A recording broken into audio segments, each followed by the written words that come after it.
The Black Panther lunged forward, jaws wide open, snapping at the boy, but not to hurt him. It was to save his life, because right beneath the boy, a massive python had been waiting, hungry for its next meal. The panther knew the boy wouldn't survive in this forest, unless he got him somewhere safe. But the lone, solitary panther wasn't fit to care for a child, so he carried the boy to the wolf's den, and left him at the entrance. Still, he didn't go far. He hid in the tall grass nearby, keeping watch from the shadows. Before long, a small head poked out of the den, a wolf pup, the first to spot the boy. Seeing the child covered in blood, the little wolf looked worried, but his brothers weren't nearly as kind. They bared their teeth, growling in suspicion. The scent of blood soon drew the wolf father and mother from within, yet when they realized it was a human child, they quickly sheathed their fangs. They couldn't understand how a human cub had ended up here in the wild. The wolf mother licked a bit of blood from his skin, and realized the boy wasn't injured at all. It wasn't hard to guess. The blood most likely belonged to his real parents. The boy's frightened eyes and fragile body stirred something deep inside her. She wanted to take him in,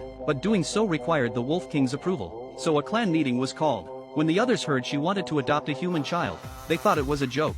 To them, humans were dangerous. Even an infant could bring trouble. Just as the Wolf King hesitated, the Black Panther returned. He carried a freshly killed deer in his jaws, and laid it before the pack.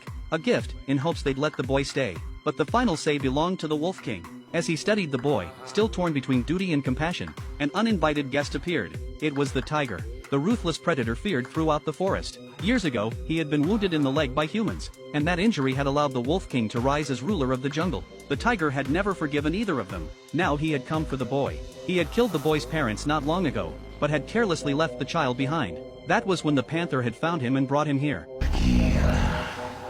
You do not want to challenge me.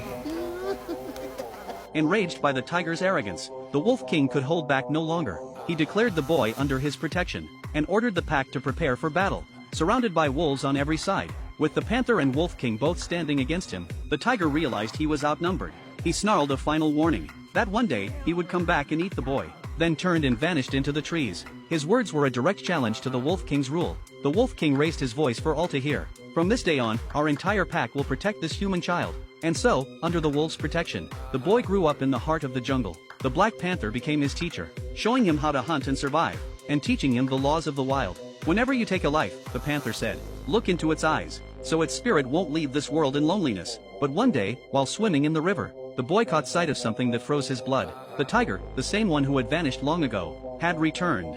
And this time, things were about to get dangerous.